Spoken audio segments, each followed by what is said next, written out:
تعاقد برشلونة مع اللاعب العراقي الأصل نوح درويش بعقد ل3 مواسم ويمتد عقده لغاية 2026 وبشرط جزائي يبلغ مليار يورو.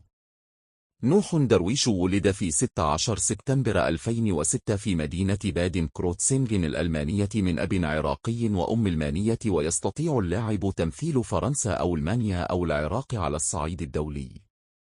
وانضم درويش لنادي فرايبورغ في سن 11 عاما، وأظهر موهبة كبيرة كلاعب وسط، وتم تصعيده خلال الموسم الماضي لفريق فرايبورغ تحت 19 عاما.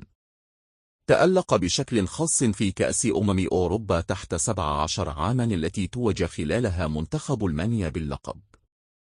وشارك درويش في كأس أوروبا للشباب في جميع المباريات وسجل 4 أهداف، ما دفع بالعديد من الأندية الأوروبية إلى التفاوض مع